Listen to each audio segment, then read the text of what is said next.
France Inter.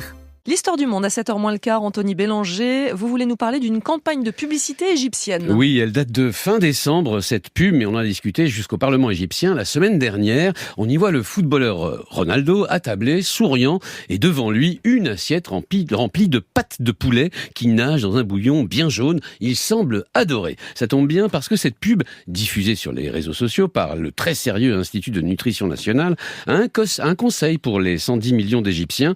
Faites comme Ronaldo.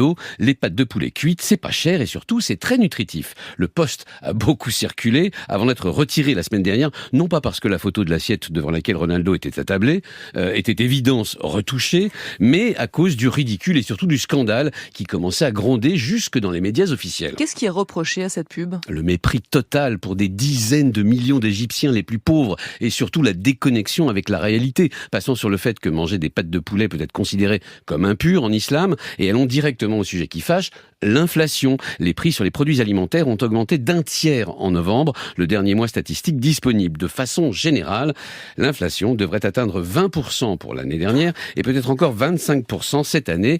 Or, cette inflation n'est pas seulement due à l'augmentation du prix des céréales à cause de la guerre en Ukraine, mais aussi et surtout à l'impéritie des élites politiques locales. En Égypte, le gouvernement a préféré défendre la monnaie à coups de milliards de dollars plutôt que d'acheter des céréales en quantité suffisante sur les marchés internationaux, allant jusqu'à créer des pénuries dans les magasins, donc en plus une inflation secondaire.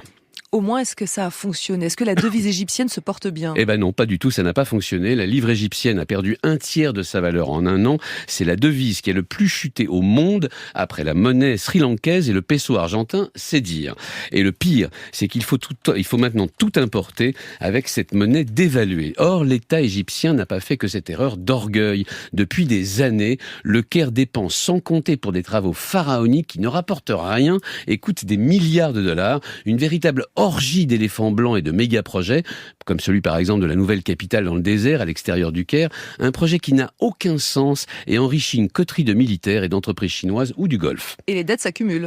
Oui, 110 milliards de dettes à rembourser dans les années à venir, et à cause desquelles l'Égypte se retrouve totalement piégée, le service de la dette prenant le pas sur le soutien aux plus pauvres. Or, en Égypte, il faut le savoir, les révoltes commencent souvent par des pénuries alimentaires. Tous les Égyptiens se souviennent des émeutes de la faim du début des années 80, et puis plus récemment du slogan de la révolution de 2011, pain, liberté et justice sociale.